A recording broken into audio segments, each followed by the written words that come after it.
Olá pessoal, eu sou Ronaldo Santana, autor e ilustrador, e conversei com a escritora best-seller Mari Salles sobre sua trajetória como autora de romances adultos em plataformas digitais como Wattpad e Amazon. Sem demora, vamos para a entrevista.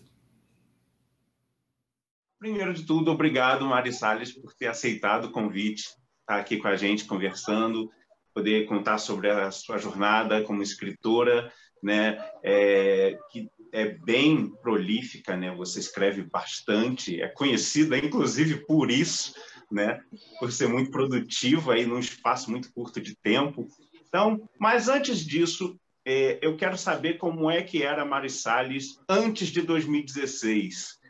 Como é que você quis se tornar escritora e desse gênero de romance, se tudo que você escrevia antes já era desse gênero, se a literatura que você consome é assim. Então, se apresenta para a gente, mostra para a gente antes da Mari Salles, escritora conhecida na internet. Bem, sou Mari Salles, eu escrevo romances, já tenho mais de 100 publicações na Amazon, algumas eu já retirei, outras eu estou colocando no Wattpad, em outras plataformas, atualmente com 75 e-books disponíveis. A Mari Salles, né, veio da Mariana, lá da TI. Eu sempre tive amigas que cultivavam, né, que alimentava esse hábito da leitura. Comecei lá do Harry Potter. Eu lembro que uma amiga, por causa do inglês, ela trouxe os 3 primeiros volumes do Harry Potter. A gente era um grupo de 6 amigas, ainda existe, graças a Deus. E a gente realmente, uma comprou e começou uma a emprestar para a outra, a ler, e assim, não parei só, né, no Harry Potter, comecei a ler outros tipos de livro, tanto para o romance quanto para a filosofia. Eu li Justin Gardner, por exemplo, Milan Kundera, porque quem me influenciava a ler, ela seguiu para a área do direito. Ela sempre lia bastante.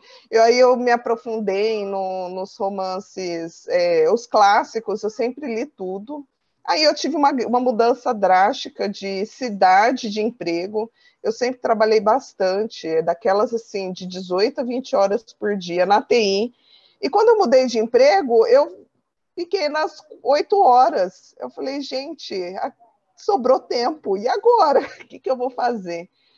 Aí eu resgatei os livros, porque por mais que eu não lia, eu comprava. Então, via alguma promoção em algum site, eu ia lá, comprava e engavetava mesmo, porque não tinha tempo para ler. O meu mundo era só técnico. Aí eu comecei com os livros que tinha datação. Então, comecei com Crepúsculo, aí depois eu fui para os 50 Tons de Cinza, aí fui para os Shadowhunters, né, o Instrumentos Mortais, aí para os Jogos Vorazes, Divergente. Aí eu comecei os mais famosos, né? E quando eu percebi, eu estava lendo um atrás do outro. Eu realmente, assim, fui uma leitora voraz. Aí meu marido falou, você é da TI, por que você está lendo livro físico? Vai lá ler e-book. Aí eu descobri que lá na Saraiva tinha que como comprar o e-book. Eu lembro até que assim, eu tinha comprado o e-book do terceiro da trilogia de Divergente. Aí quando eu fui ler, era pré-venda. Gente, que desespero para saber o final da história. Falei, era pré-venda. Eu lembro que todo dia eu ia lá apertar o botão. Gente, tem que liberar, tem que liberar. O Kindle Unlimited, você não precisa pagar pelo e-book, né? Você era como se fosse o Netflix. Foi bem na época do Netflix. Falei, gente, é o Netflix de livro. Aí tanto que assim, eu comecei a ir atrás dos títulos e também descobri que esses autores estavam nas redes sociais e as pessoas tinham grupos e conversava e fazia toda aquela agitação. Eu falei, gente, eu preciso também fazer isso. Foi aí que eu criei o Resenhas Nacionais, onde eu li e resenhava. E eu lia livro assim, em um dia. Eu realmente, assim, antes de começar a escrever, em uns 3 anos, eu li 1.000 livros. E eu descobri que na época do colégio eu não lia tanto, porque os livros que eu acabava lendo não eram romance romântico. E o que assim, me fisgou mesmo, que eu gostei, foi o romance romântico. Eu tinha um diário de gestação, e no meu parto eu escrevi ele todo lá nesse diário, que assim, futuramente vai para os meus filhos. Coitado do meu filho, o segundo, né? Porque o primeiro eu fiz bonitinho, cada consulta, tudo. O segundo filho, depois que nasceu, eu não tive mais tempo para nada. E aí Mas eu era um outro transcrevi. momento da sua vida, né? Era um outro momento. Sim, eu tinha tempo. Depois que você tem um filho, realmente assim, aquele tempo extra que sobra, você vai dormir, você vai descansar. E eu comecei, aí eu transcrevi o meu parto, fiz umas adaptações, né, na hora para ficar melhor escrito e publiquei, que é o meu primeiro conto, é autobiográfico, chamado Completa, o Nascimento de uma Mãe, porque realmente foi bem inusitado. A minha bolsa estourou estava na missa de 7º dia do avô do meu marido, e foi assim, tudo meio que foi acontecendo meio louco. Eu falei, não, eu vou colocar. Aí eu publiquei, eu falei, gente, olha, que, assim, é possível? Nem aquela coisa, assim, de Mas você acreditar. Nossa, publicou. Desculpa eu, te cortar, mas você é, publicou onde? na Amazon, eu fiz o e-book completa, com a capa no pente, eu ainda mantive, que eu acho que, assim, é aquela coisa das origens, eu ainda Sim. mantive, esse conto está lá disponível, eu até tirei algum tempo, mas eu falei, não, como ele é meu primeiro, é a minha origem, eu vou deixar lá até para registrar a data de quando eu comecei na Amazon, que foi em junho de 2016. Aí que eu falei assim, não, agora eu vou escrever um livro. Eu falei, mas que história? E como eu sou daquela que está sempre estudando isso para o lado da TI, eu comecei a estudar para o lado da literatura. E o que sempre se falava, você precisa ter uma ideia original. Eu falei, gente, que livro que assim eu gostaria de ler e eu nunca li. E eu sou muito apaixonada por moto, apesar de eu não saber dirigir, não ter carteira, mas eu sempre fui fascinada. E eu estava lendo livros de motoclube, é mais para o lado americano, foi até na época daquela série Sons of Anarchy, né? Aí eu falei, não, e se uma mulher fosse presidente de um motoclube? Isso aí eu nunca vi. Tem os motoclubes femininos, mas eu Sim. nunca vi uma mulher presidente de outro clube que tem homem. Eu falei, calma, vamos começar essa história. E eu desenvolvi essa história com conteúdo adulto, que era o que eu já também estava lendo, mas eu fiquei morrendo de vergonha. Eu falei, gente, as pessoas vão ler, minha mãe vai ler, meu pai. Não, não dá, não vou conseguir publicar. Não publiquei, eu terminei a história e guardei. Eu tinha amigas de um grupo literário que eu fazia parte no Facebook. Elas leram, não, Mari, você tem que publicar, publicar. Eu falei, não, vou escrever uma outra história, mas que dê para eu publicar. Aí eu fiz algo mais dramático, mais com peso, né, emocional, com aquela mensagem toda subliminar, que é Superando com Amor. É a história de dois vilões. Só para você ver que eu quis ser tão diferente, eu escrevi os primeiros capítulos sobre eles fazendo bullying e se aproveitando de outras pessoas no ensino médio. Então, muita gente até abandona o livro porque pega tanta raiva dos personagens que realmente não termina de ler. Hoje eu não faria assim, mas também faz parte, né, da minha história, o que tinha na minha cabeça na época.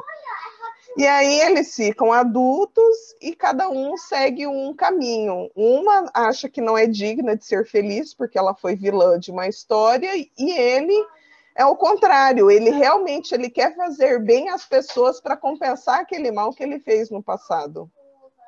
E trato também o alcoolismo, né? Que o pai do mocinho, ele também se tornou alcoólatra. Aí esse eu falei assim, esse não tem nenhum conteúdo adulto, é super new adult, né? Infanto juvenil, esse dá super para todo adolescente ler. Publiquei primeiro no Wattpad, depois na Amazon. Aí todo mundo perguntando, mas não tem hot? Por quê? Porque era o meu círculo. Eu falei, gente, eu estava morrendo de vergonha e é isso que faltou para o livro. Aí que eu comecei a perceber que não é só publicar na Amazon, é conhecer o público, é saber, por mais que, né, tem que ser uma ideia genial, diferente, mas não é só isso. Aí eu comecei realmente a estudar. Enquanto eu trabalhava na TI, com aquelas minhas 8 horas bonitinhas, sobrou tempo não só para ler, como para estudar o mercado, entender como a Amazon funciona, que daí é o que eu falo, né? Aí eu trago a menina da TI para analisar esses algoritmos que todo mundo fala, né? Eu consigo testar e ver a reação, né, do site para ver que ainda não deixa de ser suposições, mas com a minha expertise, porque eu trabalhei com desenvolvimento de software. Enquanto eu estava trabalhando com a TI, a escrita estava fluindo assim, a escrita estava mais ou menos, a TI também estava indo mais ou menos, até que eu fui mandada embora e foi o checkmate, ou eu fazia dar certo a escrita, ou eu tinha que me especializar na área da TI, porque eu nunca fui especialista, eu sempre fui aquela que resolvia. A que resolvia, ela sabe um pouquinho de cada, ela não sabe tudo. Aí eu falei, não, eu quero escrever. O tempo que eu vou estar aprendendo a mexer com as coisas de computação era o que eu poderia estar escrevendo. Falei, vou escrever. E deu certo, porque eu falei, aí conversei com meu marido, né? Porque a gente tem 2 filhos. A gente se endividou, a gente fez, mas assim, era para dar certo. E deu certo, e agora estou aqui com o barulho aqui das crianças. A gente se adaptou e eu fiz acontecer. Mas isso, você ficou desempregada quando, então? 2018. 2018. Então, até então você só tinha publicado um livro, é isso? Não, de 2016 para 2018, eu publiquei Esperando com Amor, Os 3 Motoclubes, O Máximos e um Conto de Natal. E o conto, né, autobiográfico. Eu tinha ali 5 livros e 2 contos. Como primeiro, eu me infiltrei entre leitores. Então, eu conversava com muitos blogueiros, com muitos autores, mas assim, o autor estava em outro nível. Então, eu já tinha muitos contatos. No entanto, quando eu lancei o primeiro livro, eu tive ali 3 blogueiras muito importantes e que, assim, elas se dispuseram a ler meu livro, sabe, cru, do jeito que estava. Por quê? Porque como eu já conversava e eram pessoas que já tinham destaque no meio. Então, assim, foi realmente, fala de marketing de guerrilha, né? Que assim, aí de porta em porta. Eu primeiro me infiltrei, conheci, conversei, sabia quem eram as pessoas que poderiam me ler, para depois eu ir com a cara e com a coragem e escrever o livro. Entendi.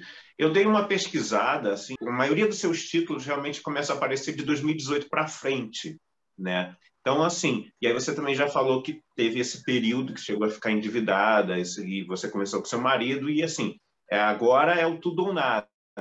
Quando é que você percebeu que funcionou? Que você, olha, agora eu consigo pagar uma conta dentro de casa com os meus livros. Olha, foi realmente no fim de ano de 2018, porque em 2018 eu tinha programado para ir para a Bienal, para fazer livro com editora, aí assim, fiquei desempregada, aí começou uma dívida atrás de outra, e eu falei, gente, não sei o que eu vou fazer, mas eu quero ir na Bienal, eu quero ver, fazer acontecer, né? E foi importante, mesmo eu não tendo condições, eu ir lá na Bienal, levei todos os brindes que tinha, os livros que eu tinha aqui, essa sensação, eu me coloquei como autora e as pessoas foram lá atrás de mim para ver como autora, e que eu falei assim, cara, é possível, eu só preciso agora pensar como empreendedora, não dá mais só para ir pelo sonho. Mas foi no final do ano, quando eu lancei o Operação CEO, que é um livro que eu escrevi, meu primeiro CEO, foi um desafio de uma colega escritora, uma amiga, né, escritora, que ela falou assim, Mari, você tem que escrever um CEO, porque assim, os motoclubes não foram aquela explosão. O drama Superando com Amor também não foi. E eu falei, gente, o que eu preciso escrever para as pessoas realmente me lerem? Aí ela falou, escreve um CEO. Eu falei, gente, mas eu vejo chefe, eu não consigo relacionar. Amo ler, mas eu escrever, eu sempre tenho que meio que me colocar na situação. Eu falei, gente, mas chefe, eu andei irritada com os meus chefes na época. Eu falei, não dá muito certo, não.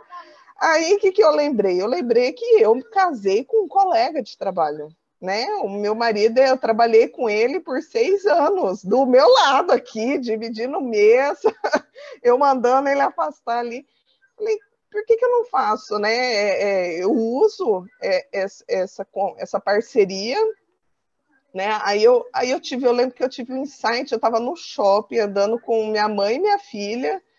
Eu falei, gente, é isso. É realmente assim, eu coloquei o CEO precisando da ajuda, né? Da menina, inclusive, era a menina da TI, para resolver alguma coisa. Trouxe situações que eu passei, inclusive, na TI. Eu falo que as meninas da TI me dão sorte, porque meus 2 livros que eu escrevi e coloquei a menina da TI foram sucesso.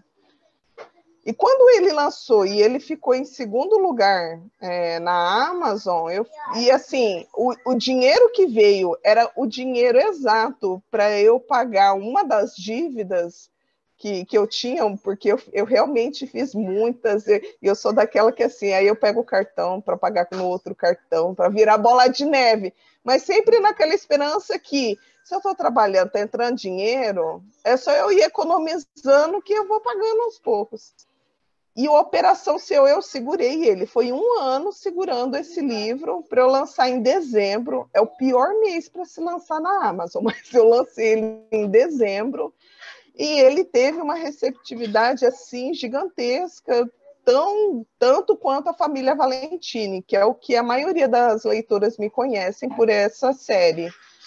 Aí que eu vi que eu falei assim, realmente o meu futuro SEO é escrever esse tipo de livro e escrever sobre família também, que a família Valentini, né, veio com um conflito familiar, né, que eu coloquei de mistério, que eu também me aventurei com contos, eu escrevi mais de 30 contos em homenagem às minhas leitoras, e como a receptividade foi muito grande, eu falei assim, é nisso que eu preciso investir, em histórias enxutas, algumas mais curtas, apesar que eu tenho, né, um calhamaço que eu escrevi nesse meio tempo, mas foi bem assim, eu ainda não tinha amadurecido, eu escrevi e engavetei. E hoje eu falo, é 40K. Eu sou a escritora que eu sempre foco minhas histórias em 40K, ou menos ou um pouquinho mais. Ela só extrapola quando eu realmente estou muito empolgada, ou quando veio aquela inspiração sobrenatural para escrever mais. Uma coisa interessante que você falou, na verdade você falou várias coisas interessantes, mas eu queria pegar primeiro essa questão do CEO, né, que você falou que é um tema muito recorrente. Você pode explicar um pouquinho mais o que tem de tão interessante assim? O que você percebeu que o pessoal queria tanto CEO? Lógico, como você mesmo disse, alguém pediu, né? Mas, ao mesmo tempo, assim, explica esse fenômeno do CEO dentro do gênero, por favor. Quando se fala de romance, a gente vai atrás sempre, o que atrai bastante são os opostos. Então, o cara que é CEO, que é o rico, ele o contraste dele vai ser a moça pobre e mais sem condições. E eu acho que vem também da questão dos 50 tons de cinza. Não tem como não citar ele, né, nesse momento contemporâneo, que realmente mudou. Muita gente que nem lia livro, não se interessava por livro, ficou curiosa, leu e gostou. E quando a gente gosta de uma coisa, acho que isso é desde criança, a gente gostou de alguma coisa, a gente vai querer consumir tudo que tem a ver com isso. Então, gostou do Christian Grey, eu quero saber do BDSM, né? Aí depois, não, eu quero saber só do CEO e a secretária, ou só do CEO e sabe, o que pega todo mundo e a mocinha que é virgem. Então, continua nesse contraste.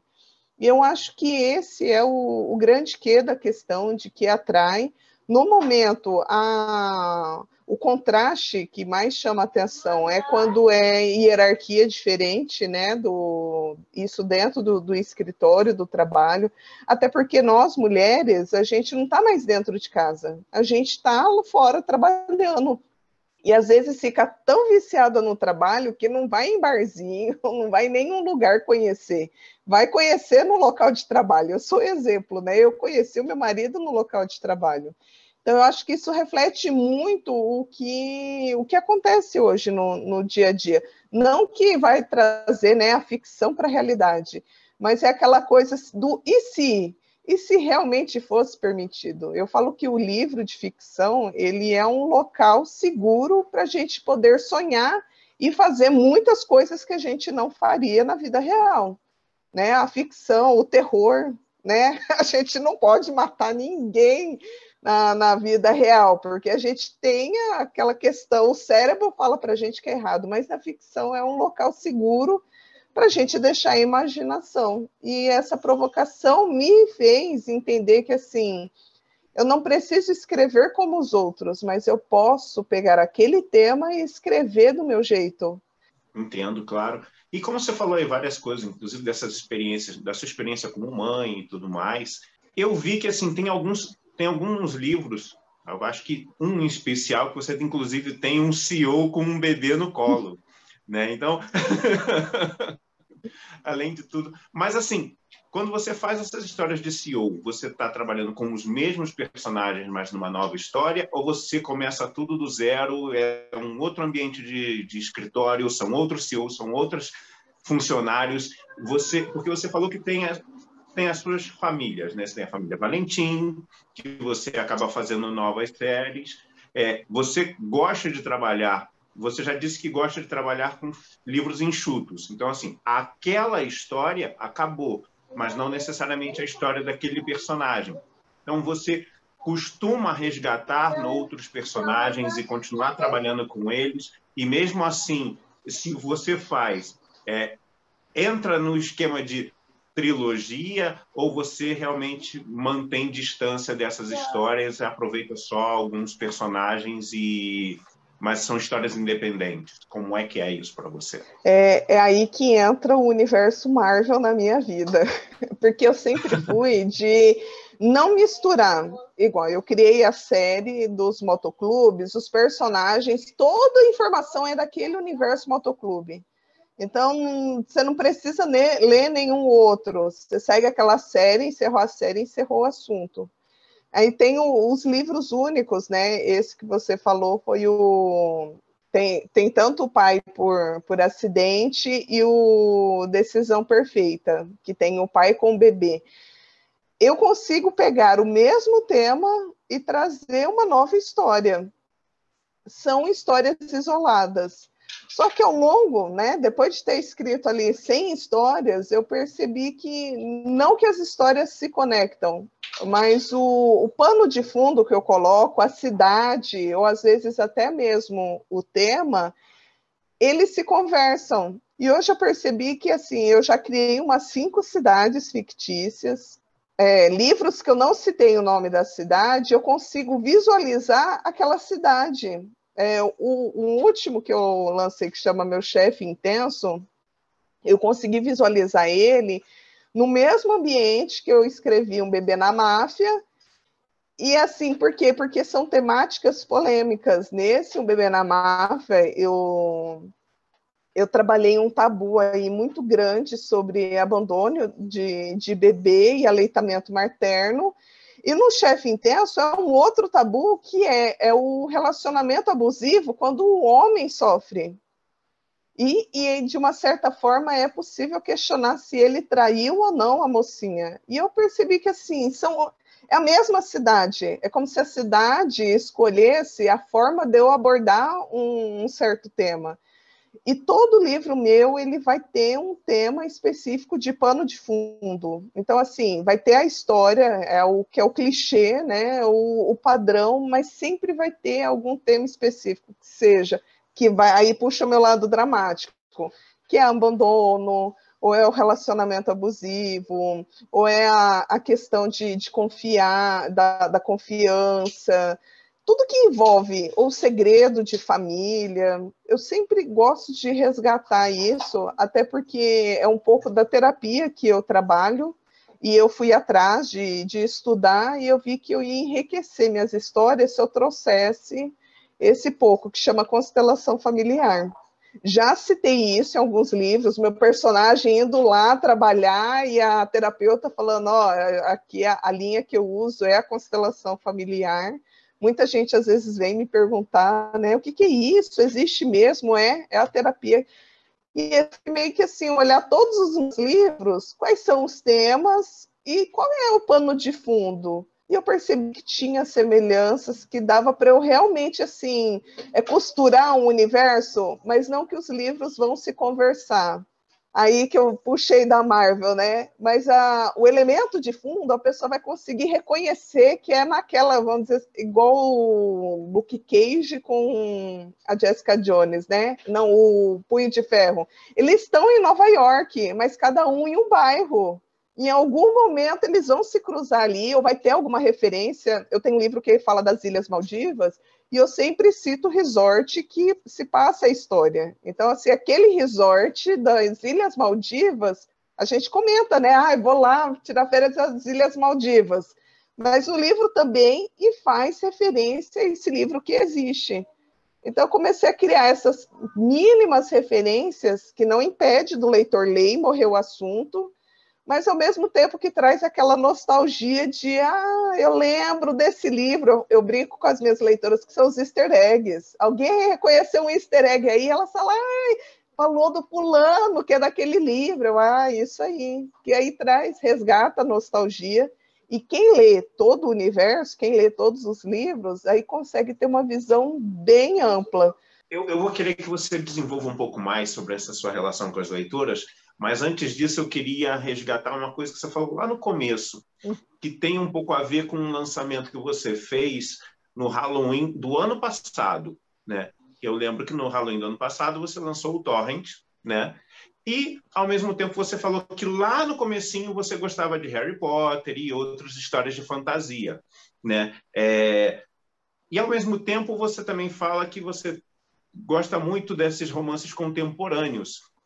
Essa carga de fantasia, quando você traz nos seus livros, como é que é a resposta do teu público? O pessoal gosta desses quando você mistura esses gêneros, ou elas realmente preferem essa coisa mais urbana mesmo que você tem em outras histórias? Olha que foi até surpreendente, na verdade, porque eu percebi que assim, eu ainda escrevo romance, mas eu coloco a pitada de fantasia. O Torrent, por exemplo, ele começa o livro perdendo os poderes.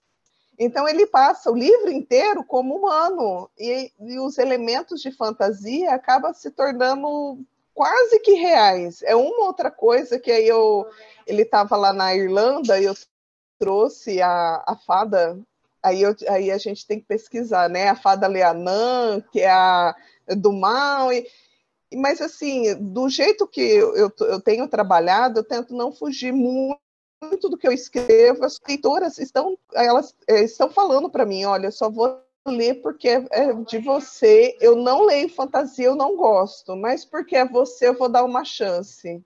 E estão gostando. Então eu percebi que eu consegui trazer, mesmo eu sendo, né, do romance, o clichêzão, o padrãozão, misturar a fantasia do jeito que eu estou fazendo continua atraindo e alcançando o mesmo público. E às vezes até desafiando a leitora a ler. Ainda tem algumas que elas falam que ela não dá liga, e tá tudo bem. Só que assim, conforme as leitoras vão lendo, vão comentando, e eu vou expondo isso, as pessoas vão ficando curiosas. Como é possível uma leitora que não gosta de fantasia ler fantasia? Então, trouxe os opostos, né? Que é o Torrent, o bruxo, ele era um CEO e ela era aquela excluída, e inclusive ela morava no sótão. Eu realmente trouxe a conotação do Harry Potter, que ele morava debaixo da escada, eu coloquei ela morando no sótão. Eu confesso que eu como leitora e até autora, eu fico muito nervosa de ter que amarrar uma história a outra, a sempre estar como se fosse uma continuação. Quando o leitor pergunta para mim qual que é a ordem dos seus livros, eu falei, imagina, 100 livros, você começar a ter que ler 100 livros. Isso realmente me dá uma batedeira. Daí eu sempre falo, olha, tirando as séries, qualquer livro você pode ler independente, que assim, começou, fechou, encerrou o livro. Então, quando as leitoras dão oportunidade, me dão mais liberdade de ousar outros temas. Como você é uma escritora de e-books, essencialmente, né? Eu imagino que esse período de pandemia não deve ter interferido muito, ou se é que interferiu na tua produção, ou mesmo no marketing ou na venda dos seus livros. Mas, ao mesmo tempo, você me falou que um pouco mais para trás, você tinha a ideia de ir na Bienal e já deve ter ido a outros eventos literários. Então, inevitavelmente, você acaba escolhendo algum desses 100 livros que você já publicou, alguns você escolhe para transformar em físico, para ir para eventos. Então, me explica isso, como é que foi essa relação dos eventos para você, transformar livro físico, pandemia, como é que foi isso aí para você? Olha, realmente a pandemia, ela só me afetou no quesito. Você tem que se readaptar para escrever, porque eu amo escrever no silêncio, quieto, sozinha. A casa ficava todinha para mim, eu deixava a porta aberta, o barulho do ventilador eu escrevia. Então eu tive que aprender a escrever com barulho. Só que eu escrevia isso com barulho quando era da TI. Quando eu pegava o notebook, colocava no meu colo, acordava às 6 horas da manhã no domingo e sentava aqui no sofá, eu criança acordava, dava mamadeira, ficava ali. Então, assim, eu falei, eu já fiz isso, eu só preciso reaprender. Aí eu fui readaptando, realmente mudou meu ritmo de escrita, na verdade ele aumentou exponencial, e também me fez aperfeiçoar no marketing, porque a internet se tornou essencial. Falam que toda crise traz uma revolução comercial. E uma das revoluções foi essa. Se você não está na internet, você vai perder oportunidades. Você não vai conseguir trabalhar. E eu já estava. Então, assim, foi só uma questão realmente de readaptar pessoalmente e me especializar, porque tem espaço para todo mundo. Acho que a Amazon é uma forma de democratizar, que é o quê? Todo mundo pode.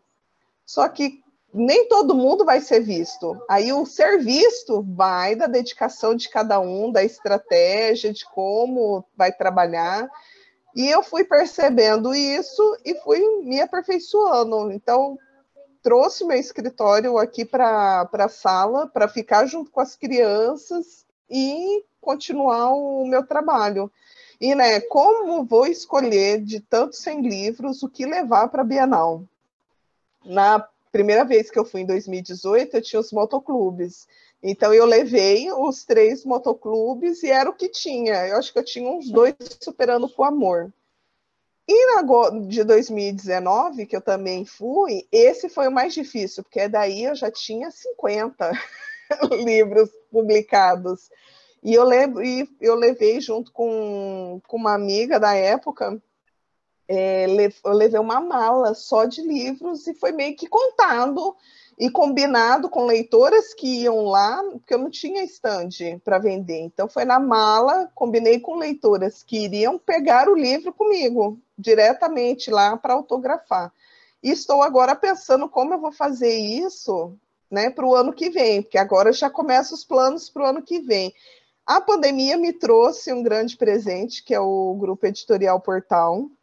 Eu fui vista por ele e hoje eu tenho livros publicados com eles, então eu tenho a garantia que todos os livros, né, que tem físico lá no Grupo Editorial Portal vai estar lá, inclusive os de fantasia com eles, mas tem sempre um independente ou outro que se destaca e os leitores eles pedem. E eu fico observando isso, porque nem todo e-book ele é um bom livro para ser vendido em físico. Então, E realmente, assim, é uma análise que não tem a fórmula certa, é você saber o feedback dos leitores, ver o que eles estão pedindo e qual que vai ser o melhor. Muita gente me pede o Quarteto de Noivos, só que são 4 livros. Aí eu fico pensando na logística de fazer 4 livros de 200 páginas, na logística de que vender, né? Sim. 4 livros, 200 páginas, R$ 25, vai dar R$ 100. Será que o leitor vai querer gastar R$ 100 comigo numa série só? Ou vai querer... Então, é muita coisa para se pensar na hora de fazer o físico. No início, eu paguei. Eu praticamente paguei até para enviar para os leitores, porque eu queria fazer brinde, eu queria fazer tudo, mandei coisa errada, mas assim, foi uma coisa para mim. Eu fiz porque eu queria ter o livro físico, eu aprendi a diagramar em livro físico também. Então, eu cheguei de fazer uma última remessa no final de 2019 e eu falei para mim mesma, agora livro físico é com a editora, porque a editora tem logística, a editora consegue cadastrar na Amazon para vender, tem outros canais. O leitor que compra seu livro físico é porque ele realmente quer ter aquela versão de colecionador dentro de casa. Eu acho que você já pode, então, se programar para vir para o Rio de Janeiro em 2022, porque vai ter a FLIR presencial em 2022, com Legal! certeza. Então, assim, vai se programando, já vai reservando seus livrinhos físicos, e com certeza vai ser fantástico ter você aqui em Resende em 2022, com certeza. Combinado. E quero agradecer você por esse papo, por ter contado para a gente toda essa tua história. Sei que tem espaço para muito mais, mas deixa para uma próxima vez. Deixa, de repente, para um encontro aqui com um público, que eu tenho certeza que você tem leitores aqui na cidade. Por favor, despeça do público, fale das suas redes sociais, onde é que a gente encontra os seus livros e, lógico, se tiver algum lançamento próximo agora, ainda nesse final de ano, por favor, faça seu anúncio.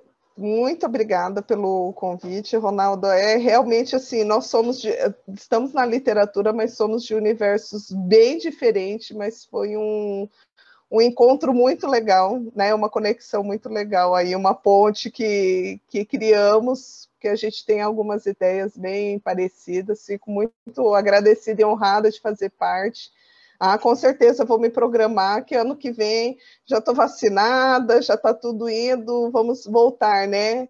Porque isso é uma coisa que ainda não dá para substituir, né? Os eventos presenciais, a conversa ao vivo ainda não. O online é bom, é ótimo, mas o presencial ainda é necessário. Vocês podem me encontrar lá no Instagram, no Facebook, @autora Mari Salles. Eu também estou no Pinterest, estou no TikTok, estou no Wattpad, também todos com esse arroba. No Twitter, eu tento replicar algumas informações, nem sempre eu consigo dar atenção em todas as redes. A minha principal é o Instagram. Então, vocês querem alguma informação, vocês podem mandar mensagem lá, sou eu que respondo, me viro nos 30. E o lançamento que eu tive, né, o Richard, o terceiro livro do Motoclube, né, um dos meus primeiros livros, é um do carro-chefe, né, faz parte de toda a minha construção como escritora, esses motoclubes.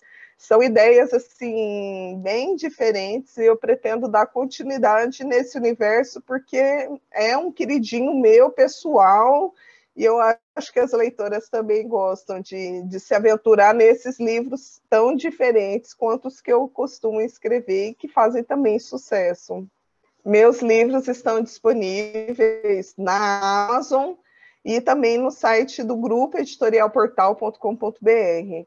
Aproveita que tem alguns livros autografados no estoque, que eu fui lá, já deixei o meu autógrafo, então comprar vai ter, enquanto durar o Demais. estoque. Maravilhoso. Muito obrigado, Mari, e até mais. Obrigada. Tchau, tchau.